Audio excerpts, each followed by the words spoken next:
Ok, contentos nuevamente de estar en otro de nuestros estudios bíblicos, ahora entrando a una nueva temática en el libro de Romanos.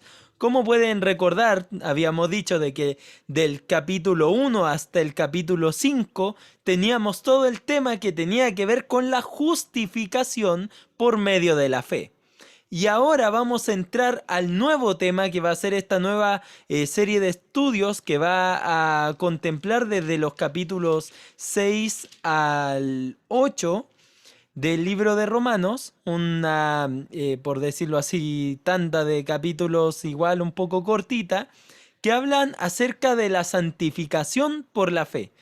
Esto es espectacular, hermanos, porque vamos a aprender muchas cosas acerca de la palabra santidad y a lo que se refiere realmente la santificación. Vamos a hablar de varios conceptos sobre la santificación, vamos a derribar muchos mitos también que de repente tenemos nosotros y vamos a ver la respuesta del apóstol Pablo a algunas de las preguntas más comunes acerca de este tema. Así que sin más preámbulo, hermanos, vamos a comenzar. Entonces, como aquí ven en la pantalla, dice rompiendo mitos. Lo primero que vamos a hacer es una pequeña dinámica con ustedes, hermanos. Y quiero que, por favor, esto lo lean y lo tengan ahí en mente. Cada uno desde su casa. Se examine, se ponga frente al espejo. Y antes de adentrarnos con todo esto, quisiera que tengamos este momento de sinceridad personal. A lo largo de su vida cristiana, hermanos, de mi vida cristiana también, aquí esto también lo tuve que hacer yo. A lo largo de nuestra vida cristiana, ¿alguna vez han pasado estas afirmaciones por su cabeza? Mire, la santidad me está volviendo a alguien aburrido. ¿Alguna vez llegó a pensar eso desde que recibió a Cristo? La santidad me está volviendo una persona aburrida para tal vez todo el círculo que me rodea o para la gente que me ve, tal vez para mi familia. Otra afirmación. La santidad me está alejando de ciertos grupos. Yo creo que ahora que entiendo que tengo que vivir una vida santa, como que tengo que alejarme de esos amigos, esos familiares, todo ese mundo que antes me rodeaba y de repente uno se vuelve un poco solitario, tipo, tenemos la familia de la fe, pero el domingo y generalmente no somos tan llevados a pasar tiempo con nuestros hermanos, de ir a visitarlos o alguna cosa, sobre todo cuando recién empezamos. Cuando no, ya después la cosa se vuelve como tiene que ser, una familia, pero siempre al inicio cuesta, ¿cierto? Y la vida es un poco solitaria, porque uno ya en el grupo donde estaba ya no se siente cómodo. Entonces tienes que entrar a esta otra familia para empezar a sentirte cómodo con gente que está buscando también ir hacia la santidad. Pero te ha pasado, la santidad me está alejando de ciertos grupos que quiero con todo mi corazón. Tercero, la santidad me quita lo que me gusta. Uy, uy, uy, esto yo creo que de repente a más de alguno nos ha pasado. Todos sabemos eso que nos tenía ahí aprisionados, pero a la vez nos tenía embobados. Nos gustaba hacer cosas en nuestro pasado. Pero después con el tiempo tuvimos que aprender de que había que soltarlo. Si queremos vivir en santidad, bueno, tienes que despojarte del viejo hombre. Lo veíamos nosotros en el libro de Efesios, ¿cierto? La santidad me quita lo que me gusta. Cuarto, la santidad solo me mete en problemas. Claro, porque el que quiera vivir piadosamente padecerá persecución. No lo digo yo, lo dice la palabra de Dios. Una verdad de repente dura de tragar, pero hay que tenerla en las manos. El Señor muchas veces dijo que la vamos a pasar mal por buscar vivir de una manera correcta. ¿Le ha pasado? Tal vez con familiares, tal vez con amigos, tal vez con sus jefes, tal vez en su trabajo, con sus compañeros de trabajo. ¿Le ha sucedido? Y quinto y último, la santidad es una dura carga. Yo creo que si no nos identificamos con las 4 anteriores, esta quinta yo creo que nos golpea bastante. Muchas veces, hermanos, la santidad se vuelve una carga. Cuando pecamos, inmediatamente caemos en un vacío de dolor y de culpa.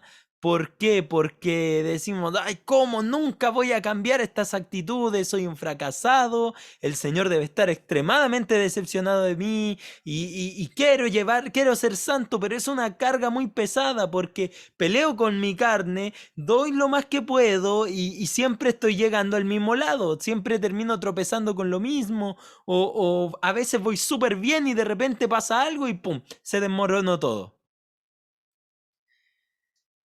La santidad me está volviendo aburrido, la santidad me está alejando de ciertos grupos, la santidad me quita todo lo que me gusta, la santidad solo me mete en problemas, la santidad es una dura carga. Hermanos, yo creo que todos nos hemos dicho esto alguna vez y si no, bueno, mis felicitaciones, es un excelente cristiano, pero creo que siendo francos, en algún momento alguna de estas nos ha golpeado. Y hermanos, esto no lo ponemos para que nos sintamos mal. Miren, estamos en una época donde la santidad no es tan bien vista. Santiago Benavides tiene una hermosa canción llamada Sabor a Evangelio. Y quise poner parte de la letra aquí que dice, en esta hora, hablando de estos tiempos, en esta hora que la santidad pareciera moral medieval, que ya no es la prioridad contra el viento y marea hacer tu voluntad. Qué verdadero, ¿cierto? Hoy en día, de hecho, es interesante. Justo en este mismo día va a haber un debate de candidatos presidenciales y vamos a ver que la mayoría de los candidatos que dicen de que la santidad es moral medieval, que hay que dejar estas ideas de lado. ¿Por qué? Porque la santidad está pasada de moda. Porque la santidad solamente muchos lo ven también como eso, como la carga de las religiones que trata de volver más bueno y de adoctrinar a las ovejitas. Hermanos, mire, reitero, no quiero que si después de lo que hemos dicho, estas 5 afirmaciones, tal vez las tiene todas, no quiero que se sienta mal con esto, porque no es sorpresa de que la santidad no es popular, de que es difícil también la santidad. Reitero, el que quiera vivir piadosamente padecerá persecución. No es una vida sencilla. Nadamos contracorriente, cual salmón. Y el resto de los peces nos miran y dice, ¿qué pasa con este loco? ¿Qué sucede con esta persona? ¿Por qué actúa de esta manera? ¿No? Muchas veces quedamos ahí como los raritos. La santidad a veces se vuelve algo pesado. Y a veces cuando nosotros queremos definir la santidad, hagamos acá algo abierto por ahí. 2 o 3 personas que me digan, ¿cómo creen que hoy en día, cuando yo les digo santidad, díganme lo primero que se les viene a la mente? Santidad en el creyente, lo primero que se les viene a la mente. Separación. Separación, ok. ¿Otro dato? A ver. Santidad en el creyente, ¿qué es lo primero que se te viene a la mente? Consagración. Consagración, ok. Apartado para Dios. Apartado para Dios. Ok. Palabras fuertes, muy buenas, muy buenas. Ahora son cosas difíciles. Porque apartarte para Dios significa salirte de tu zona de confort, de tu amplio sillón donde estás contento de que nadie te mueva. Eh, así como nosotros, por ejemplo, en casa tenemos un sillón donde el que se sienta cae ahí rendido y nadie te mueve. Recuerdo de que uno de mis sobrinos cuando llegó después de mucho tiempo fue corriendo a ese sillón, sentó y dijo, no me quiero mover más, extrañaba este sillón y a veces estamos así en nuestra vida, no nos queremos mover de nuestra zona de confort, pero si queremos realmente apartarnos para Dios, involucra salir del lugar donde estábamos. ¿Recuerda el mensaje del día domingo? Salir, avanzar, dar un paso más, pasar a la siguiente silla. De eso también trata la santidad. Consagración. Tomar una decisión con tu vida y decir, todo esto te lo entrego. Eso es consagrar. Es ponérselo en las manos a Dios y que Él, estar dispuesto a que Él haga lo que Él quiera contigo. Y al final de cuentas todo esto se termina traduciendo para muchos como otro conjunto de reglas más, porque claro, si me quiero apartar y quiero consagrarme y todo, tengo que seguir una serie de reglas y todo eso es un poquito tedioso, pero sí, si te hace feliz Dios, vamos a darle. Ok, si no queda de otra. ¿Qué voy a pelear con el Dios omnipotente, cierto? También otras personas dirían, bueno, otra vez Dios diciéndome, no hagas esto, no hagas esto, no hagas esto. Como cuando de repente uno era chico. ¿Y por qué no, papá? ¿Por qué no? Porque no tienes por qué saber. Tú obedece. Y hasta incluso algunos podrían verlo como una meta inalcanzable. Hermanos, quiero que seamos francos en esto. Tal vez con nuestra boca no lo diremos, pero más de alguna vez hemos visto la santidad así. ¿Por qué? Porque si viéramos la santidad como lo más hermoso del mundo, viviríamos en ella totalmente, todos los días. Sí, es un golpe bajo, es un golpe duro, pero es verdad. Y yo cuando estudiaba esto, examinaba mi vida y decía, Felipe, tienes un gran problema. Creo que no estás viendo la santidad como yo la planteo.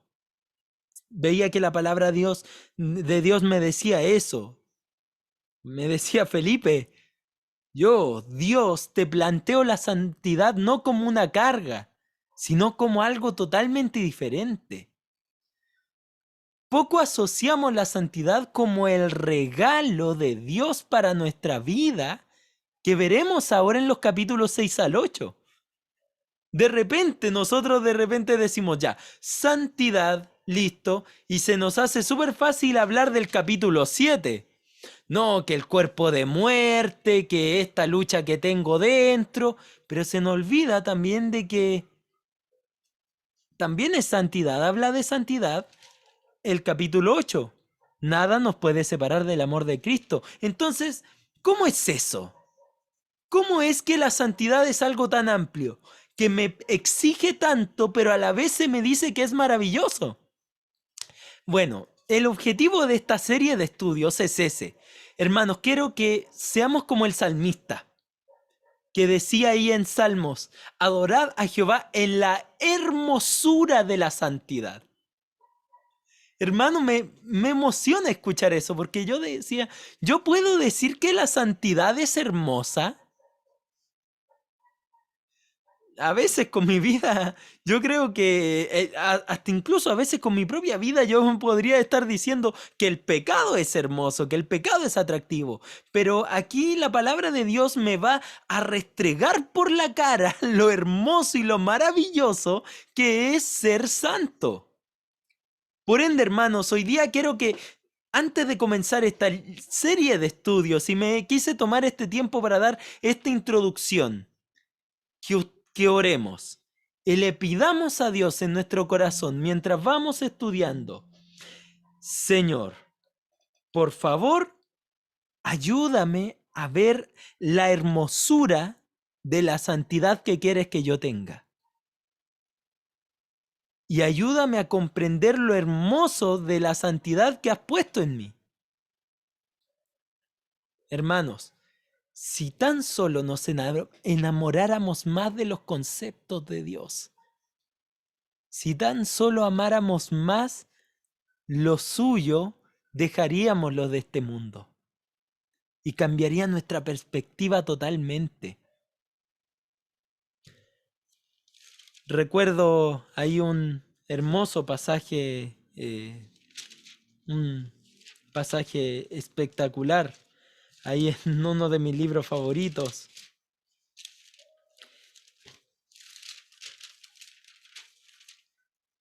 Antes de comenzar, y es justamente aquí en Colosenses.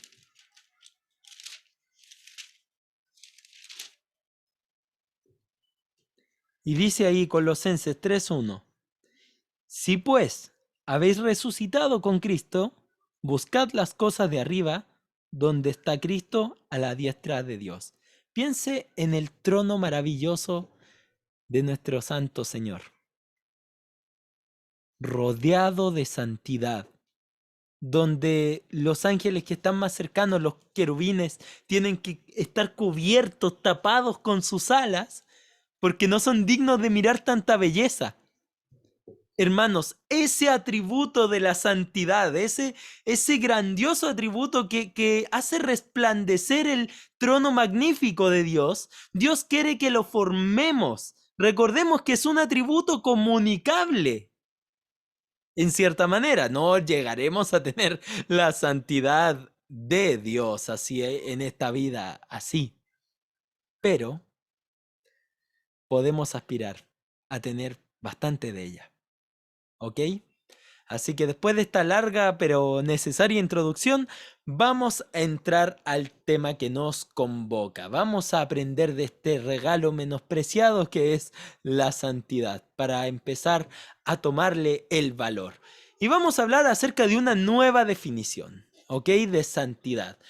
Para ver lo atractivo de la santidad, vamos a tener que redefinirla en muchos sentidos. El día de hoy vamos a ver cómo la santidad nos coloca en un lugar de privilegio especial, únicamente por el mérito de Jesucristo. Hoy vamos a hablar de una santidad posicional. Hermanos, tenemos que entender algo.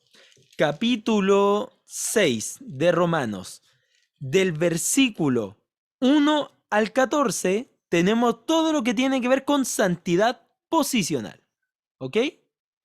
Y bueno, de hecho, si somos todavía más tajantes incluso, hasta el versículo 10. Y de ahí para adelante el resto es santidad práctica. ¿Ok? ¿Cuál es la diferencia? La vamos a ver hoy día. Y vamos a dar así una especie de bosquejo ahí, si a ustedes les gustan los bosquejos, si quieren anotar. Vamos a ver aquí la interrogante del versículo 1 al 2, la obra del versículo 3 al 5, el resultado del versículo 6 al 10 y el llamado del versículo 11 al 14. Y cada uno de estos puntos nos va a ir enseñando algunas cosas. La interrogante que muchas veces nos hacemos cuando entendemos de que tenemos una posición más allá de lo que podamos hacer. La obra de aquel que es más grande, de Jesucristo en la cruz por todos nosotros, que permite que tengamos esta santidad posicional. El resultado que provoca en nosotros esta santidad y finalmente el llamado.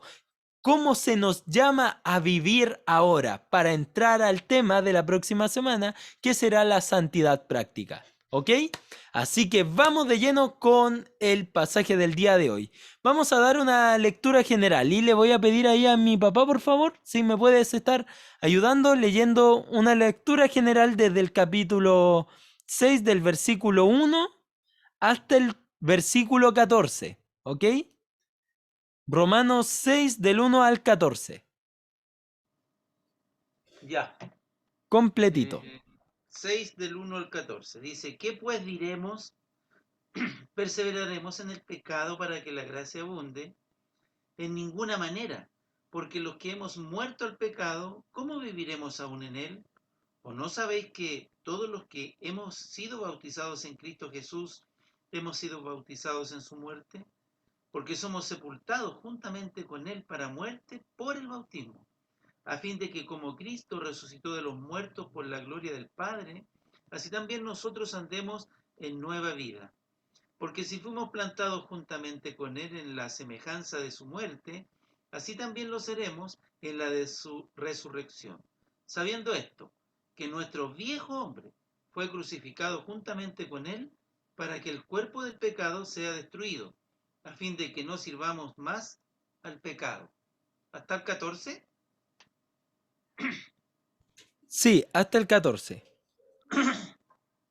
Porque el que ha muerto ha sido justificado del pecado. Y si morimos con Cristo, creemos que también viviremos con él, sabiendo que Cristo, habiendo resucitado de los muertos, ya no muere. La muerte no se enseñorea más de él. Porque en cuanto murió el pecado, murió una vez por todos. Mas en cuanto vive, para Dios vive.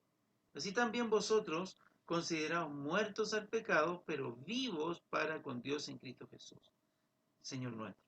No reine, pues, el pecado en vuestro cuerpo mortal, de modo que lo obedezcáis en sus concupiscencias. Ni tampoco presentéis vuestros miembros al pecado como instrumentos de iniquidad, sino presentaos vosotros mismos a Dios como vivos de entre los muertos y vuestros miembros a Dios como instrumentos de justicia, porque el pecado no se enseñoreará de vosotros, pues no estáis bajo la ley, sino bajo la gracia. Ok, muchísimas gracias. Bueno, vamos a comenzar con el estudio entonces de este hermoso pasaje.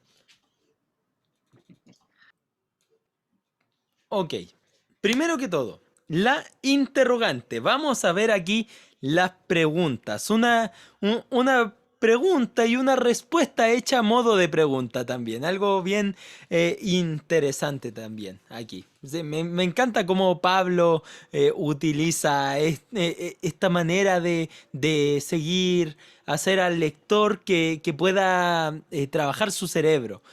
Pablo es un escritor que busca que pensemos y pensar hace bien. De repente hace bien que pensemos. Había una cosa llamada la belleza de pensar por ahí. Por ahí estaba recordándola con este pasaje que te hace cabecearte un poco, pero es interesante. Bueno, los versículos 1 al 2 comienzan planteándonos una pregunta que yo creo que todos nos hemos y sería legítimo hacernos después de todo lo que vimos en los capítulos anteriores.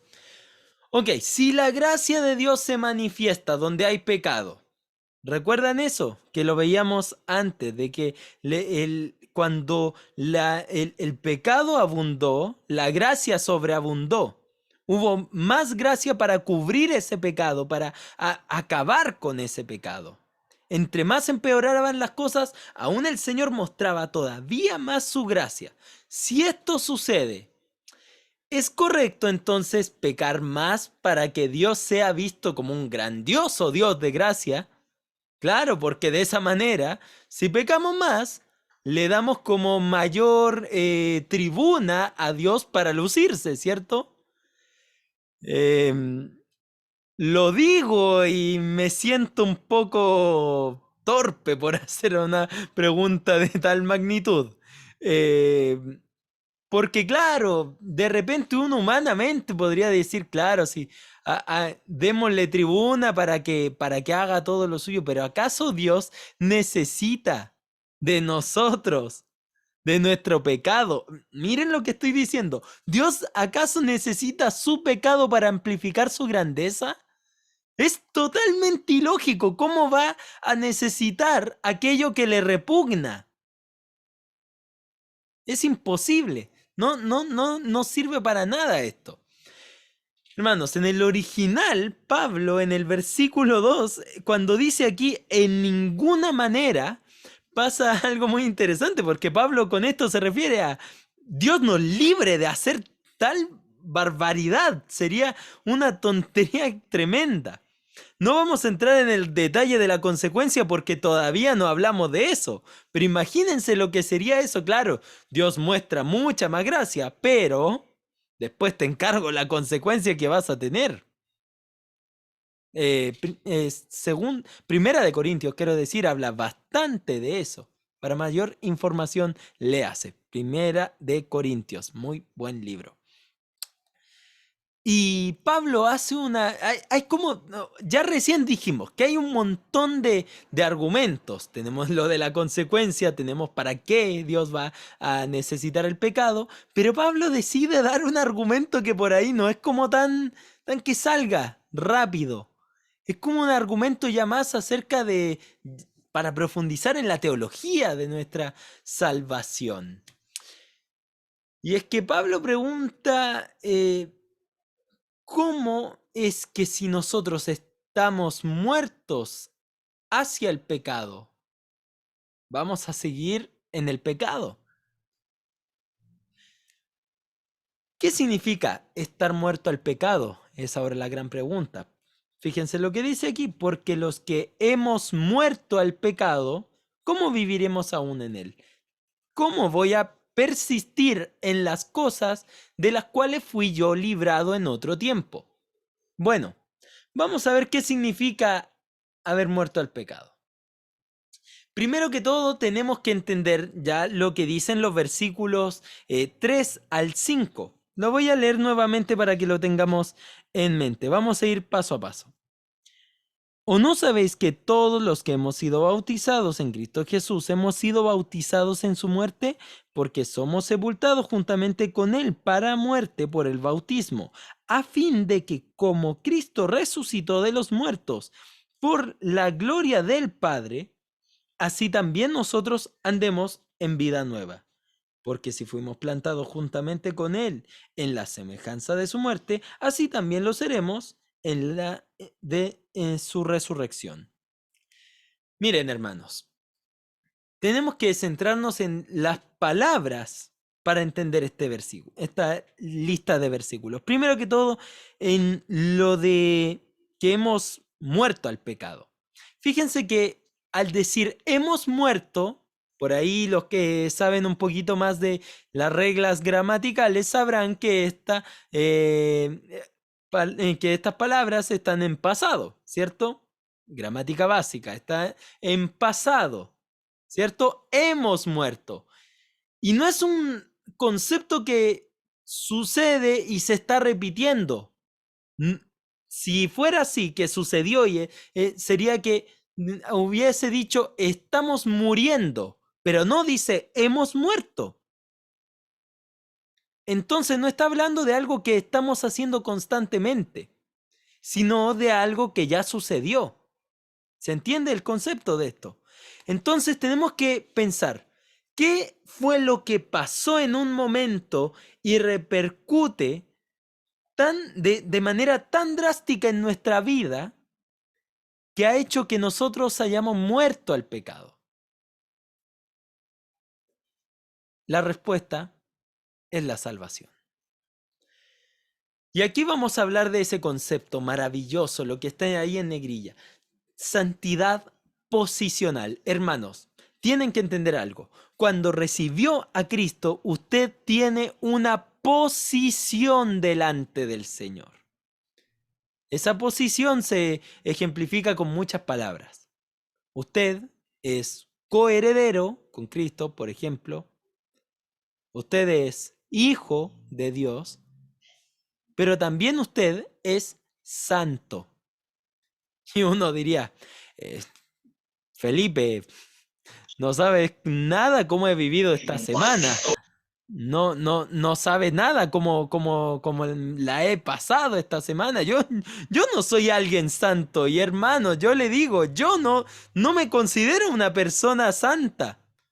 Prácticamente hablando, porque posicionalmente es otra historia. A ver, vamos a ejemplificarlo de la siguiente manera.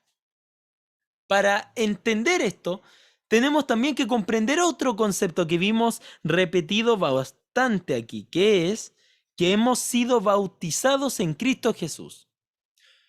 Tenemos que hacer varias distinciones sobre la palabra bautismo, porque tenemos, por ejemplo, ¿qué tipo de bautismos conocemos que se hablan en la Biblia? A ver.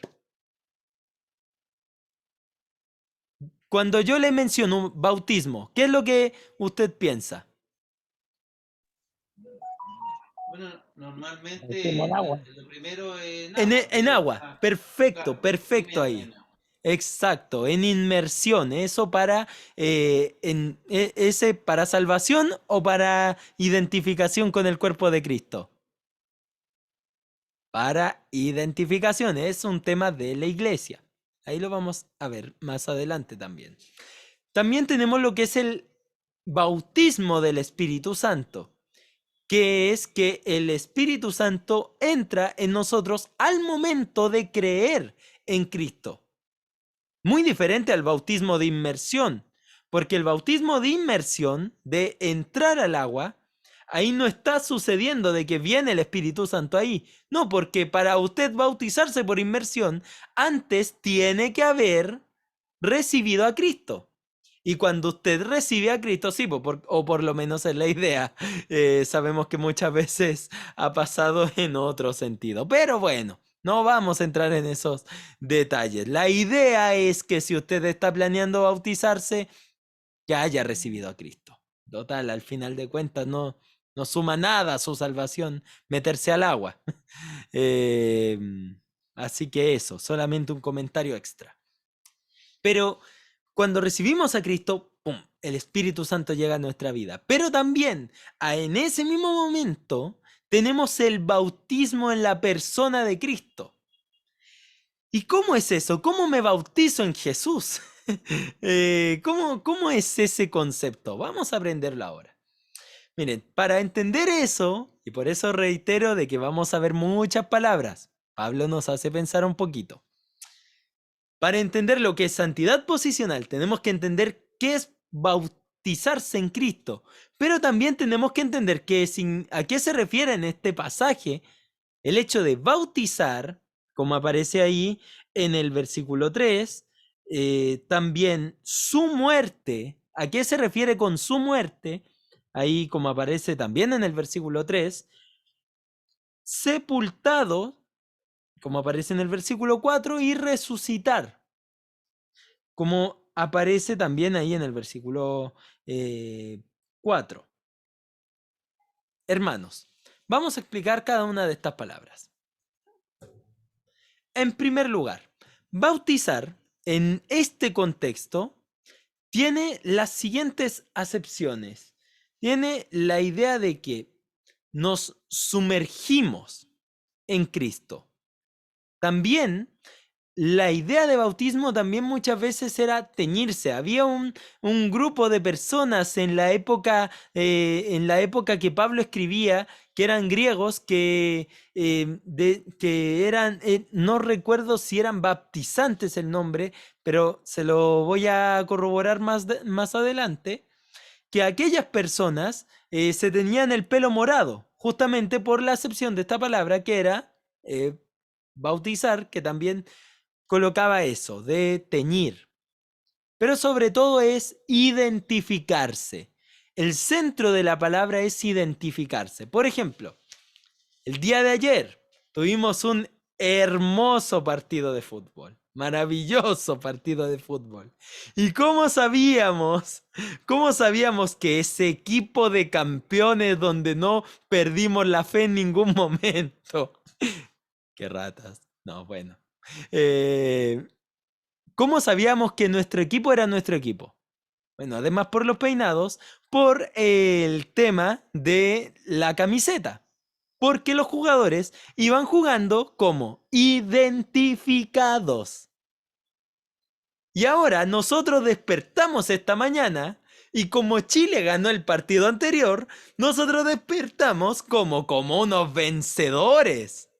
Usted fue al trabajo hoy día y decía, no, hoy salgo a mi trabajo todos los semáforos en verde. Así. No, hoy día la rompo. Hoy es un día, como se dice mucho acá en Chile, la marraqueta estaba más crujiente. Ah, pero cuando perdió, uy, hermanos, ahí nos sentíamos los peores del mundo. No, pero horrible. Nuestro estado de ánimo por el suelo. Y nosotros no estuvimos en esa cancha. Pero nos identificamos con lo que esos señores hacen ahí adentro de la cancha. Salvando las distancias entre un banal partido de fútbol, nosotros nos identificamos con Cristo en el momento de nuestra salvación. Y la victoria de Cristo se nos adjudica. Vamos a hablar de eso más adelante. ¿Por qué? Porque tenemos la camiseta de Cristo. Hermanos, miren, el concepto, ¿cómo es que esto pasó? Vamos a ejemplificarlo de una manera muy clara. Aquí yo tengo una taza, espero que se pueda ver, con café. Y aquí tengo un papel. Si yo tomo este papel, lo coloco aquí,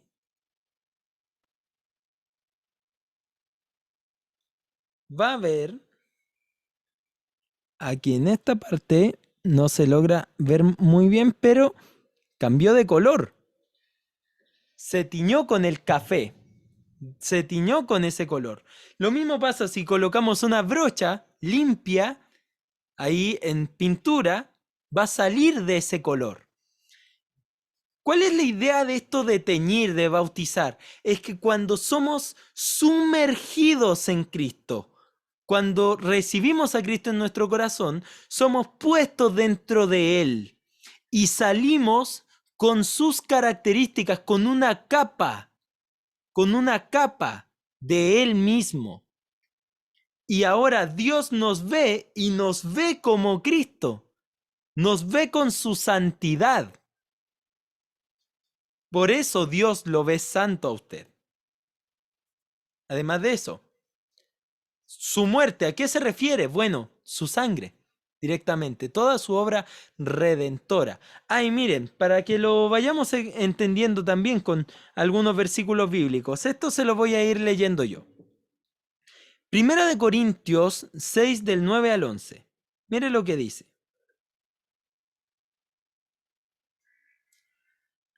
¿No sabéis que los injustos no heredarán el reino de Dios?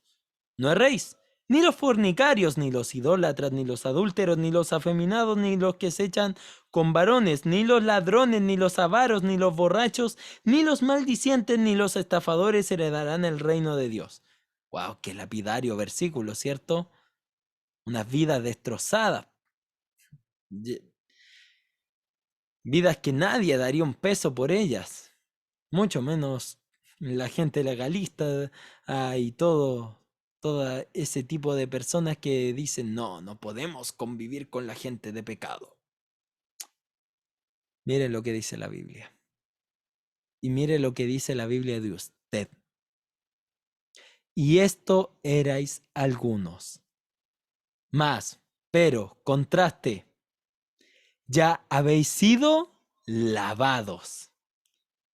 Ya habéis sido santificados, ya habéis sido justificados en el nombre de el Señor Jesús y por el Espíritu de nuestro Dios. La idea es que ya tenemos una naturaleza completamente diferente. No somos lo mismo que entró a Cristo. Salimos y salimos distintos.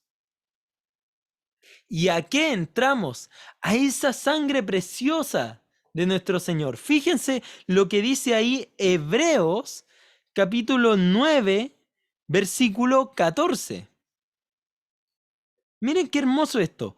Cuanto más la sangre de Cristo, el cual mediante el Espíritu Eterno se ofreció a sí mismo sin mancha a Dios, limpiará vuestras conciencias de obras muertas para que sirváis al Dios vivo. Este versículo es maravilloso, porque nos plantea aquí en contexto, entendemos de que se refiere a que directamente entender esta verdad nos ayuda a olvidar todo ese pasado horrendo que se sumergió en el Señor y recordar que ahora somos diferentes por medio del único mérito de la sangre de Cristo, no suyo, no de usted. Hemos muerto al pecado, pero no porque yo moría al pecado, fue porque Jesús lo hizo por mí. Y gloria eterna al Señor por eso. ¿Y a qué se refiere esto de sepultados y resucitar? Bueno, ¿sepultados en qué? Se refiere en que su muerte también es la muerte de mi viejo hombre. Y el pecado ya no tiene poder sobre mí. Con Cristo estoy juntamente crucificado. Recuerda ese versículo, un versículo maravilloso. Ay, es más, hasta lo cantamos. Crucificado con Jesús, ya no vivo yo. ¿Cómo olvidar esas verdades, hermanos? Pero ¿entiende lo hermoso de esto? No solamente estamos hablando de que su viejo hombre fue sumergido en la sangre preciosa de Cristo y salió distinto, sino que el viejo hombre que se sumergió murió, ya no está más. Todo lo que decía, la larga lista de ahí de Primera de Corintios, versículos 9 al 10, desapareció y solo queda el versículo 11, solo queda el lavado, el santificado y el justificado. Eso es lo que queda ahora. Y usted sale resucitado. ¿Por qué? Porque se nos adjudica también la resurrección de Cristo. Salimos con las características de Jesús, es decir, se nos ve santos. Este es uno de los versículos más hermosos para mí de Primera de Corintios. Y ahí en los versículos tan conocidos, capítulo 15, versículos 54 al 57, dice, y cuando esto corruptible, hablando de nuestro cuerpo humano, se haya vestido de incorrupción, eso quiere decir de que sea glorificado después de haber resucitado, y esto mortal se haya vestido de inmortalidad, entonces se cumplirá la palabra que está escrita, sorbida es la muerte en victoria, y la idea de sorbida es que hace esto. ¿Quedó algo? Nada. Eso hace. Tomó la muerte y se la tragó por completo. Para después decir, ¿dónde está, oh muerte, tu aguijón? ¿Dónde, oh sepulcro, tu victoria? ¿Dónde está eso? Recuerdan, la paga del pecado es muerte. Con la muerte asustaban al pecador que no tenía cómo salvarse. ¿Dónde está esa muerte que me asustaba antes? ¿Dónde está la victoria de la muerte sobre estos hijos de Dios resucitados? Ya que el aguijón de la muerte es el pecado, claro, lo recordamos, ¿cierto? Y el poder del pecado, la ley. Mas gracias sean dadas a Dios, que nos da la victoria por medio de nuestro Señor Jesucristo. Y este último versículo es clave porque reitero, no por lo que yo hice, no por lo que usted hizo. Todo fue por Él. Todo fue por nuestro Salvador bendito que nos amó con un amor indescriptible, incalculable, que fue a pesar de todo nuestro montón de pecados, se arrojó a nosotros, a esa lista de basura inmunda que veíamos ahí, y la borró completamente. Como dice ahí en Colosenses, la clavó en la cruz. Esa fue la obra que nos volvió santos posicionalmente. Ahora, no sé si esto ya es suficiente para hablar de que la santidad es hermosa. Porque piense, la santidad es uno de las muestras tangibles de una obra maravillosa, de un trabajo tremendo, pensado desde antes de la fundación del mundo. Pensemos, hermanos, de que, a ver, nosotros nos volvemos locos cuando vemos de repente una obra arquitectónica maravillosa. Y me encanta, por ejemplo, mucho a mí este programa que tiene Federico Sánchez con el Comparini, el City Tour. Y me encanta cómo cuando de repente el Federico Sánchez ve ahí un edificio y dice, no, pero es que mira la genialidad, le dice al Comparini, del autor, de este hombre, de este arquitecto. Y para el resto de las personas es un total desconocido. Pero cuando este hombre se asombra de una obra arquitectónica impresionante, le da la gloria al arquitecto. Y cuando las personas ven la santidad, la obra completa de un hijo de Dios, le dan gloria al arquitecto. Hermanos, hermanas. Por eso es hermosa la santidad. Por eso el salmista dijo, adorad a Jehová en la hermosura de la santidad. ¿Por qué? Porque nuestra vida en santidad es también una adoración. Alguien dijo que glorificar a Dios es como sacarle brillo a una placa de oro que se coloca ahí en una exposición o a una estatua. Uno llega, le saca brillo ahí y se ve más reluciente. Reluce la obra del artista. ¿Sabía que usted puede adorar a Dios más allá de estas cosas de música? Puede hacerlo con una vida santa. Uf, es un tema maravilloso, ¿no? Y vamos a seguir. Recién estamos hablando nomás de la obra. Ahora vamos a tomarnos un tiempo porque si todavía no le emociona todo esto, no queda vuelto loco, ahora prepárese, porque vienen unas cosas todavía más hermosas. El resultado. Versículos 5 al 10. Leámoslo juntos.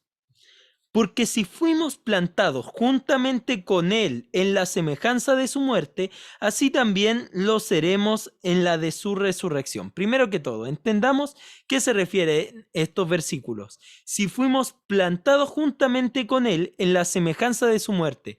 Eso quiere decir lo que mencionábamos antes, que su muerte en la cruz fue mi muerte. Vamos a comprender un poquito esto con el siguiente diagrama, ¿ok? La paga del pecado es muerte, ¿cierto? Aquí pueden ver, aquí en el mouse. La paga del pecado es la muerte. Ahora, nosotros, personas pecadoras, tenemos pecado en nuestro ser. No solamente cometemos pecados, sino que por naturaleza somos pecadores. Así que de donde nos miren, estamos perdidos. ¿Qué tiene que pasar con nosotros? Debemos morir. El aguijón de la muerte ahí, del pecado, está ahí, la muerte. Y nos está observando cual abeja en los dibujos animados. ¿Recuerdan los dibujos animados como de los años 60, donde estaba mirando la abeja, buscando ahí para picar a la persona y uno sufriendo porque lo acecha? Y díganos si la muerte hoy no nos acecha, hermanos. Pero Jesús, así como está mirando la muerte para enseñorearse de esta persona pecadora, Jesús también está mirando.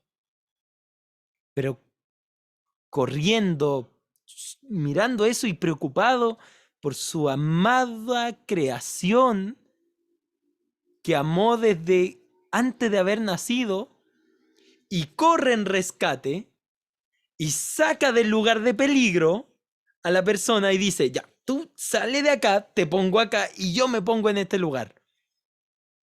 Y deja caer ahí el aguijón de la muerte, el aguijón del pecado, la muerte. Es algo impresionante esto, porque la Biblia dice que el Señor fue hecho pecado. Lea por favor Salmo 22 y va a ver unas cosas pero impresionantes. El Hijo de Dios, imagínese la santa persona de el Hijo de Dios cargando en un momento en la cruz los pecados de toda la humanidad. ¿Se imagina lo que eso significa? Viendo el Padre siempre con los ojos puestos en su Hijo, ahora tiene que darle la espalda. Por eso dice, ¿por qué me has abandonado? Porque le tuvo que dar la espalda a su Hijo, por tanto pecado no lo puede ver, por su santidad. Y él cargando todo su pecado, al punto de haber sido hecho pecado. Imagínese. Ahí él pagó el precio que nosotros debíamos pagar, porque la paga del pecado es muerte. Tenemos pecado, debemos morir. Jesús fue puesto ahí, en nuestro lugar. y murió en nuestro lugar. Y aquí puse ambos. ¿Por qué? Porque el Señor, cuando nosotros en el momento de recibir este regalo, cuando creemos en Cristo como nuestro Salvador, nos identificamos con Él. Volvemos al ejemplo, hermanos, de ahí del partido de fútbol. Cuando Brereton corrió ahí, metió ese golazo, nosotros nos sentíamos ahí adentro de la cancha y lo gritamos hasta que no podíamos más, y el segundo cuánto más. Estábamos pero recontra felices, porque su triunfo era nuestro triunfo. Su triunfo sobre la muerte es también mi triunfo sobre la muerte. Porque me identifiqué con él, porque estoy jugando en su equipo, pero yo estoy ahí, en la barra, y él estaba jugando ahí. Y cuando él ganó, yo gané. Ese es el concepto de la identificación, hermanos. Cuando él murió, mi viejo hombre murió. Pero ya se realizó el pago, ya no hay culpa. Y vencimos la muerte juntamente con Cristo. Fíjense lo que dicen los versículos en adelante. Nos saltamos aquí el versículo, bueno, vamos a leerlos todos mejor para no perder el hilo. Miren, fíjense lo claro que está con este ejemplo. Sabiendo que nuestro viejo hombre, claro, ahí en la cruz, mientras el Señor estaba siendo crucificado, cuando nosotros recibimos a Cristo, fue crucificado juntamente con él. Cuando clavan a Jesús en la cruz, nosotros fuimos crucificados ahí. ¿Para qué? Para que el cuerpo del pecado, el viejo hombre, sea destruido, a fin de que no sirvamos más al pecado. Vamos a hablar más de eso más adelante. Porque el que ha muerto ha sido justificado del pecado, claro. Porque de esa manera ya el pecado ya no puede tener poder sobre él. La única manera de tener al hombre bajo pecado era por medio de la muerte. Y si morimos con Cristo, creemos que también viviremos con él. Claro, porque si Jesús murió, la historia no se terminó ahí, ¿cierto? Porque él resucitó, se levantó de entre los muertos, sabiendo que Cristo, habiendo resucitado de los muertos, ya no muere. Y me encantó cuando le escuché a mi sobrinito, lo he dicho varias veces, pero cuando él me dijo, ¿y qué significa resucitar? Yo le pregunto y me dice, es cuando alguien deja de morir en una tumba. Y es más bíblico de lo que parece, ya no muere, ya no vuelve a morir. ¿El Señor Jesús se levantó para volver a morir? No, por ningún motivo. Por lo mismo, nosotros nos levantamos en Cristo y el pecado ya no puede enseñorearse otra vez de nosotros, porque ya lo estaba haciendo, morimos al pecado y ahora no puede tomar el control de vuelta. La muerte no se enseñorea más de él. Versículo 10. Porque en cuanto murió, al pecado murió de una vez por todas. Claro, otra vez. El Señor no tuvo después de un par de días. Uy, hasta ahí llegó como el poder de mi salvación. Voy a tener que venir de vuelta. Voy a tener que ser crucificado. No pasó. Una vez y para siempre. Mas en cuanto vive, para Dios vive. Ya está glorificado en el Señor. Así también vosotros consideraos muertos al pecado. La idea es esa, si nos hemos identificado con Cristo en su muerte, y aquí viene una de las claves, identifiquémonos también con su resurrección. Salimos caminando del sepulcro con Él. Usted ya no le pertenece a esa vida pasada. Ya no está crucificado ahí, no está viviendo como lo que fue. Ahora es una nueva criatura y su vida eterna ya empezó. La muerte nomás va a ser una transición a que este cuerpo corruptible se vista de incorrupción, sea glorificado y tengamos cuerpos como los de el Señor resucitado. Pero hoy en día posicionalmente ya estamos así. Muertos al pecado, pero vivos para Dios en Cristo Jesús, Señor nuestro. Jesús no vuelve a morir y yo no soy más condenado. Pero esta posición, hermanos, requiere una acción, sí o sí. Porque claro, está bien, todo muy lindo, todo maravilloso. Pero aquí viene la gran pregunta. ¿Y estoy viviendo de acuerdo a esta posición? Y no quiero que volvamos a los mismos 5 puntos de antes. Quiero que esto lo vea como un ofrecimiento de una vida diferente. Hermanos, ¿qué ganaba con la vida que tenía antes?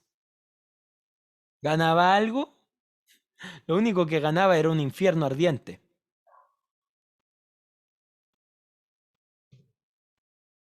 Antes de pecar, yo creo que deberíamos preguntarnos, ¿a dónde me lleva esto? ¿A dónde me llevaba esto? Claro, porque ahora que tenemos esta posición como que vivimos medio light, ¿cierto? Si la salvación no se pierde. Amén por eso. Amén por eso. Si no, ¿qué salvación tendríamos? Una salvación pobre que no le alcanzó el poder. Pero a veces vivimos unas vidas totalmente licenciosas.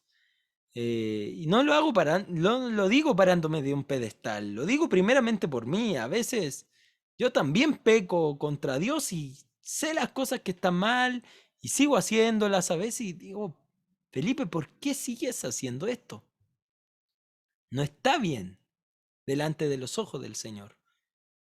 No está bien delante de la posición que tienes. Reitérate. Jesús no volvió a morir. ¿Por qué tú vives como si estuvieras antes de la muerte ahí? Estás viviendo una vida totalmente diferente.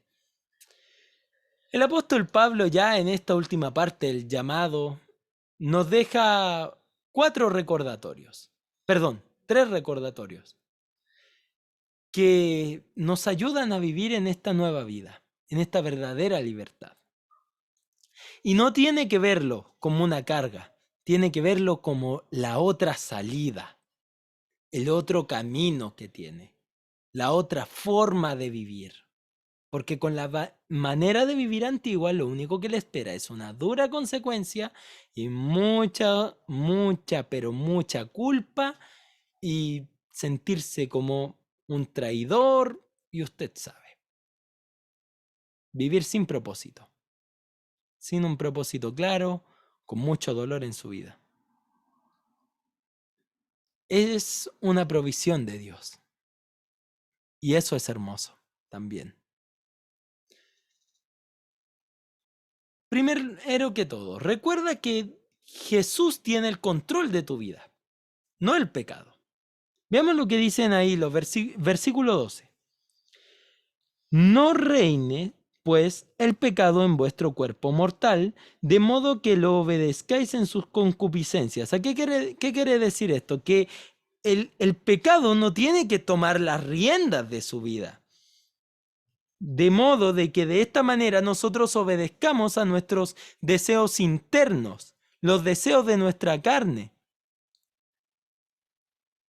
En segundo lugar, recuerda disponerte a servir a Cristo, no al pecado. Este tema es bien interesante, hermanos. El versículo 13. ¿Por qué? Porque a veces hasta a veces nos craneamos cómo poder pecar sin que nos atrapen. Un pastor decía por ahí, cada vez que alguien me pregunta, pastor, ¿yo pierdo la salvación si es que hago esto? Y yo le respondo ahí a mi hermano, te tengo otra pregunta. ¿Qué es lo que estás tramando? ¿Qué quieres hacer para ver si puedo pecar sin perder mi salvación? A veces estamos más dispuestos a hacer lo malo que a hacer lo bueno. Fíjense, dice, ni tampoco presentéis vuestros miembros al pecado como instrumento de iniquidad. La idea de presentar acá es poner en el altar. ¿Recuerdan en la época antigua? Y aquí quiero que, yo creo que va a ser muy claro esto. ¿Recuerda cuando los israelitas arrojaban en una época de idolatría sus hijos a Moloc, al fuego? ¿Se imagina usted que tuviera ahí a un altar pagano y usted se corta sus manos, se saca los ojos, se corta la lengua, se corta los oídos y tira todo eso al fuego? Es muy gráfico, ¿cierto? Pero a veces hacemos algo parecido. Con las cosas que vemos, con las cosas que escuchamos, con las cosas que decimos, con las cosas que hacemos. Alguien dijo una vez, nunca vas a estar tan grande para olvidarte de esa canción. Cuidadito los ojitos lo que miran, cuidadito la boquita lo que dice. Nunca vas a estar tan grande para olvidar esa canción. En cambio, disponernos a servir al Señor, fíjense lo otro, si no presentaos vosotros mismos. Y me encanta porque dice una parte, se presentan los miembros, los brazos, todo, para hacer pecado. Pero después dice, vosotros mismos, una idea mayor, preséntate a cuerpo completo, cuerpo, alma, espíritu, mente, fuerzas. Dios lo quiere todo de usted. Déjese entregar ahí. Si usted quiere hacer un sacrificio, hágaselo al Señor y entréguelo todo de usted. Si no presentaos vosotros mismos a Dios como vivos de entre los muertos. Esto también me encanta, que nos mostremos a nosotros como personas que cambiaron totalmente. Imagínense, por ejemplo, una horda de zombies y usted la única persona que no está podrida en medio de esta sociedad tan terrible. Un bicho raro, alguien diferente, un extraterrestre, como dice esa espectacular canción de Santiago Benavides también. Y vuestros miembros a Dios como instrumentos de justicia, para hacer lo justo. ¿Recuerdan lo que significaba justicia? Que era el tema de lo que a Dios le agradaba, lo que Dios decía que está bien. Para hacer lo que Dios dice que hay que hacer. Y finalmente, recuerda que vives en la gracia, no en el pecado. ¡Wow! Esto algunos dirían, sí, no sé, Pablo, si es que sería el mejor concepto para animar a la gente a ser sabia. ¿No quieres borrar este versículo y pasarlo a otro? No, hermanos. Algunas personas se toman de este versículo como para... Y es chistoso porque viene hablando antes, explicando todo esto de la santidad posicional. Y esto es en respuesta a la primera pregunta. ¿Qué pues diremos? ¿Perseveraremos en el pecado para que la gracia sobreabunde? Por ninguna manera. Y es como que ya, alguien dice esto y están después como un Bertito. Ahí, no, sí. ¿Y entendiste? No, perfectamente. ¿Y qué entendiste? No, que tengo que pecar entonces y el Señor total estamos en la gracia. No entendiste nada. O lo entendiste todo y lo entendiste mal. Hermanos, hermanas, lo que se refiere a este versículo dice, porque el pecado no se enseñorea de vosotros, pues no estáis bajo la ley, sino bajo la gracia. ¿Recuerdan ahí el capítulo 5, cuando dice el versículo 2, por quien también tenemos entrada por esta fe, por la fe a esta gracia, en la cual estamos firmes? Estamos en un nuevo sistema, ya no en el sistema del pecado. Ya no estamos con chip libre para hacer lo que quisiéramos en un sistema que nos va a llevar a la destrucción, sino que estamos en este otro sistema para servir al Señor, pero donde vamos a la gloria eterna. recuerde que ya no le pertenece al pecado, por ende no tiene por qué obedecerlo. Ahora le pertenece al Señor y el Señor quiere lo mejor para usted. Mire, desafío aquí al que diga lo contrario. Ábrame la Biblia a cualquiera y muéstreme el versículo donde dice que Dios quiere arruinar mi vida. No lo va a encontrar. No lo va a encontrar. Entonces, ¿por qué Dios nos pide santidad? Porque es algo hermoso. Porque es un adelanto de lo que seremos. Porque es tan bueno que quiere que ya lo tengamos. ¿Nota cuando de repente uno le va de repente adelantando algunas cosas a alguien? Porque sabe, no, es que esto está tan bueno que, toma, aquí te dejo ahí una probadita. Algo, por ejemplo, que a mí me gusta mucho hacer cuando preparo comida, es que siempre saco una cucharadita y voy ahí donde mi papá o mi mamá, prueba, un adelanto, ahí tiene. Y lo prueban y quedan ahí con ganas de que llegue ahí la hora del almuerzo. ¿Por qué? Porque uno sabe que está rico y quiere ahí que ya su paladar vaya sintiendo. Cuánto más el Señor, que Él sabe que lo rico, lo lindo de la santidad, Él quiere que la experimentemos en este milisegundo que tenemos de vida, en este soplo. Y Él sabe que es difícil. Él sabe que es difícil, porque tenemos una lucha, lo veremos en el capítulo 7. Pero es lo mejor que podemos tener. Hermanos, espero que esta primera clase de esta serie de estudios nos haya motivado a poder vivir vidas santas y disfrute esta posición en Cristo, pero disfrútela bien, no como una licencia para arrojarse al pecado o cualquier cosa. No caiga en el error de muchas otras personas que tuvo el apóstol Pablo, que hacer preguntas retóricas un poco tontas, diría uno después cuando lo lee, pero uno después ve y dice, ay, ¿cómo preguntan estas tonterías? Y después uno dice, bueno, yo vivo muy parecido, así que por eso. Así que, hermanos, la santidad es hermosa para usted. Espero que haya sido vista como algo maravilloso hoy y que se pueda enamorar de este hermoso concepto. Y si todavía no lo ha hecho, bueno, no se preocupe, nos queda medio capítulo y 2 capítulos más. Así que vamos a orar y darle gracias al Señor por este tiempo, por su palabra y porque nos ha dado una posición maravillosa donde cuando caemos nos podemos refugiar, porque no somos más condenados, porque ya no morimos en esa tumba, porque ya dejamos eso. Oremos. Señor, gracias por tu palabra, gracias porque, ay, Señor, ¿qué nos viste? ¿Qué viste en cada uno de nosotros? Y efectivamente es eso, no había nada. Y aún así tu amor nos alcanzó, tú quisiste arrojarte a este mundo, Señor, no para condenarnos, sino para sanarnos por completo.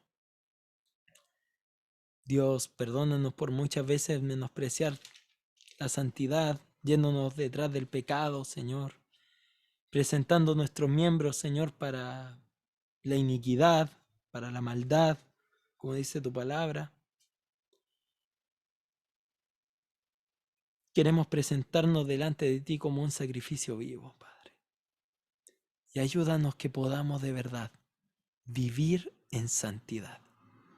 Gracias, Padre, por lo hermoso, la hermosura de la santidad, Señor, que te rodea, que te cubre, que te hace el Dios único y majestuoso, Señor, sentado en tu trono de gloria. Y no me cabe en la cabeza, Señor, cómo tú quieres transmitirme esa cualidad tan especial que te hace un Dios tan majestuoso. Señor, quieres que tenga un poquito de tu brillo, para que las personas te adoren a ti, al arquitecto, al artista de verdad. Dios, ayúdame a vivir de acuerdo a mi posición, porque sin ti no puedo, porque mi carne es muy fuerte, porque yo solo soy un fracaso. Pero gracias a ti, Jesucristo, tengo la victoria. Gracias, Padre, por todo. Bendice a mis hermanos y que este sea el clamor de mi corazón y de todos nuestros corazones, que vivamos en santidad. Gracias por todo, Señor. En nombre de Jesús. Amén.